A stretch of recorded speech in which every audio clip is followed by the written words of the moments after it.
All right, today is Thursday. What is it? The 4th, third, I guess, of September, and we're going to do two things. They're both collectively are going to take 10 minutes. I have your first assignment, so I'm going to give that out in just a minute. Before we do, I want to literally talk about 2 pages worth in our book. All right. The idea was we'd go over chapters 1 through 5. You'd get an assignment. Then we go over chapters 6, 7, and 8, I think it is. And then you get another assignment. Then we do 9 through 12. You'd get your last assignment. We're still going to stick with that. All right. I did put one problem on here that worked with arrays. And everything that you learned about arrays in Java, and everybody in this class has gone through at least Java 1.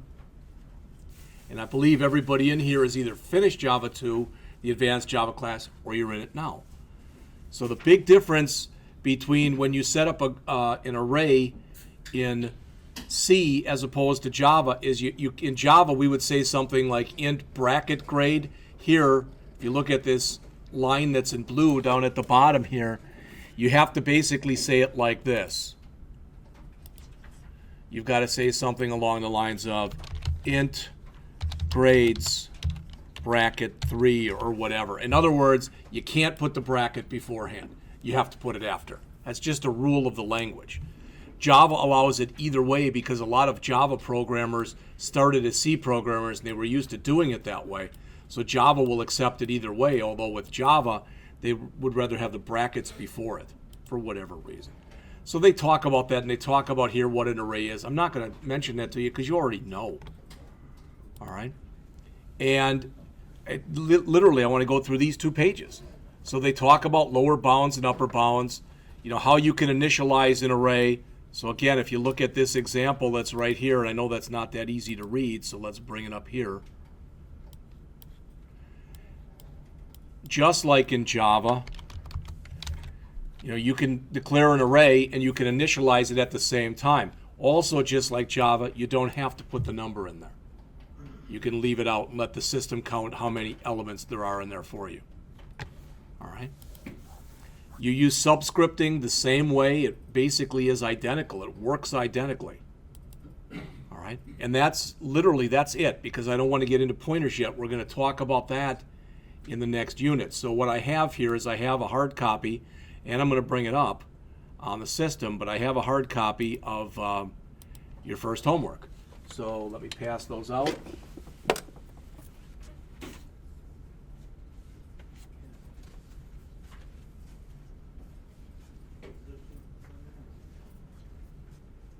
The rest of the period today will be lab, and all next week will be lab. All right.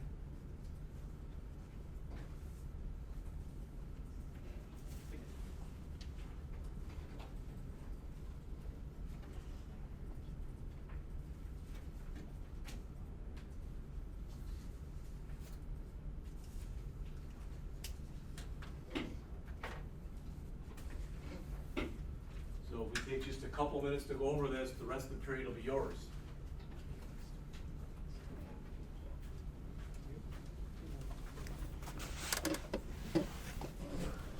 Those of you who are in all the classes with me, get used to this program because you're getting assigned this program in C, you're getting assigned this program in ASP.NET, and you're getting assigned this program in PHP. The good news is if you do it for one language, the logic will be the same in all of them.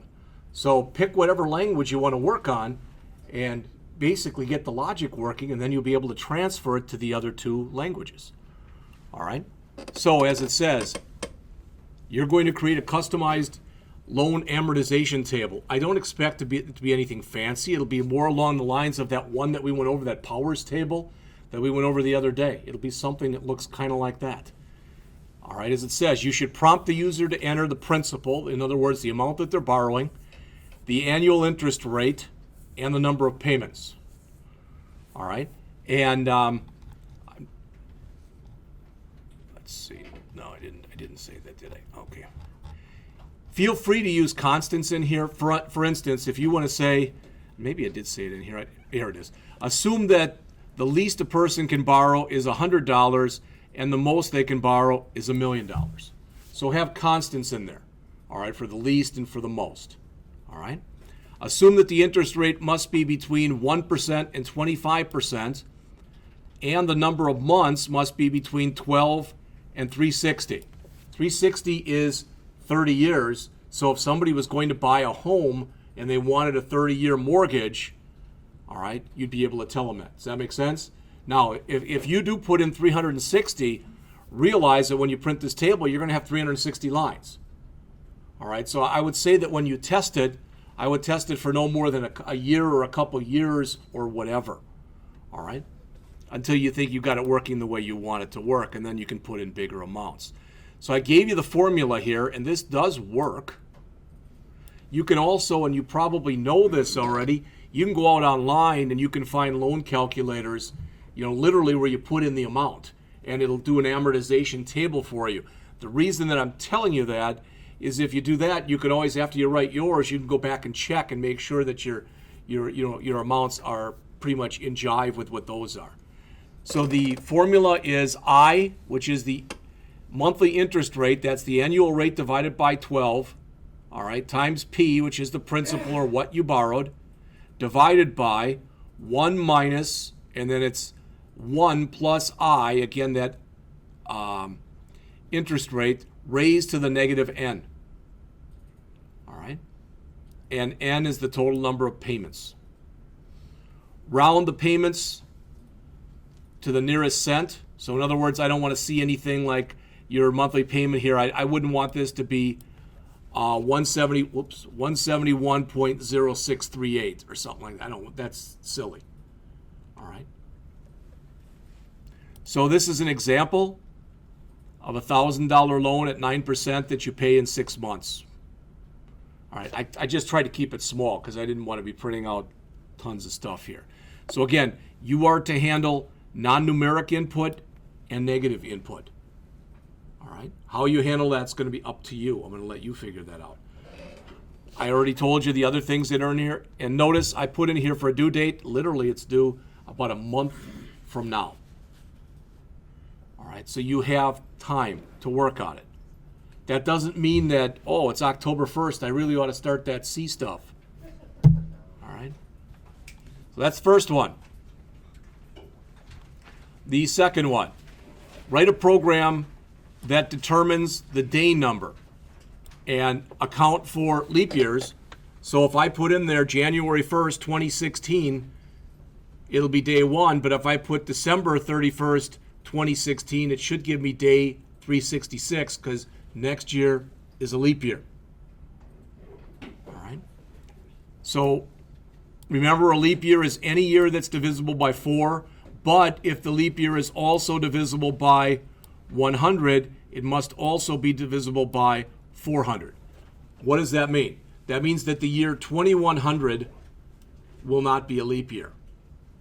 You know what? Considering the fact, let's see, I'd be 143. I'm not going to really worry about that. All right? But when you put in numbers, all right, that's the kind of thing that I want you to consider.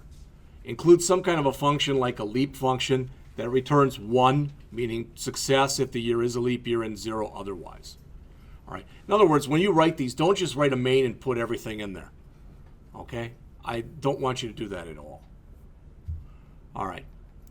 3, write a C program to dispense change using the smallest number of coins possible. So you should enter the amount paid and the amount due. So for instance, you might say the amount due was $43, and the amount you paid, so you gave them 60 because you had 3 20s with you. So your change is $17, and you should do that using the smallest number of coins possible. Well, in that case, you wouldn't have to use any coins. It would just be $17. I didn't want to put in here $5 bills and $10. I just thought, heck with it. So we just kept it as dollars, quarters, dimes, nickels, pennies. All right? Feel free, if you want to make your program a little bit more self-documenting, you could take each one of these things that are in here, the dollars, the quarters, the dimes, the nickels, and the pennies, you could make them constants. And for instance, for pennies, you could set it equal to 0.01, nickels 0.05, dimes 0.1 or 0.10, quarters 0.25, and dollars 1.0. Make sense? If you do that and you give them names that reflect what we have here, your program will be a little bit more self-documenting. All right. Next. Here you go. Array to C program that creates an array of 100 random integers between 1 and 100. You've done this kind of thing in other classes. Present a simple menu that allows you to do one of these 7 things. See the numbers in the original order, put them in ascending order, put them in descending order, largest value, smallest value, sum of values, average, or quit the program. Okay? So you've done a lot of this type of work before in other classes. Okay? We're just doing it in C right now. All right? Then finally, it says the table on the next page shows estimated target heart rates, THRs, for different ages. So that's this. I literally ripped that off and I gave it due diligence. So I said where I got it from. Okay? So it says in the age category closest to yours, read across. Yeah, that tells you how to read it. So what that means is, for example, with me, I don't know, I guess I'm still in here, that my target heart rate would be 83 to 140 beats per minute, and the average would be 165. So in other words, input a person's name, height, weight, age. All right, well, and I guess you're going to have to, I guess I would have left out of there. Sorry. How about number of heartbeats? In fact, I don't think you have to do that. And output the person's, what would be their target heart zone, their average, and if you want, you can ask how many beats, and you can check to see whether or not they're within range. All right, I tried to give you a little latitude with this stuff.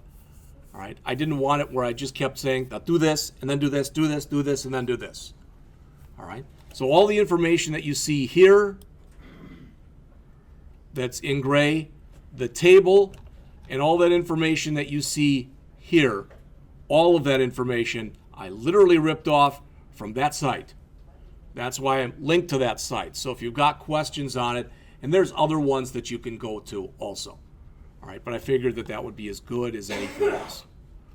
All right, so again, for each program, make sure you use a loop so I can run it again. I don't want this set up so that if I want to test your program and I've got 5 tests and I've got to run your program 5 times, I don't want to do that. Not with 14 of you in the class, because that's 70 runs. That's just silly to do that. All right, so put it in a loop, and again, validate all input as necessary. All of next week, and now that I'm looking at this, I got to Tuesday, September 15th. That's I think I jumped the gun a little bit. That's next week. That should say, what day is today? Today is the 3rd, right? So that should say this the 8th and the 10th. So let's do that. The 8th and the 10th. Sorry about that. Will both be lab periods. And then we will continue on in the text beginning on the 15th. So please make those changes accordingly on the copy that I just gave you. Sorry about that. This is the copy that will be out on the P drive, and then I'm going to also put it out on Blackboard.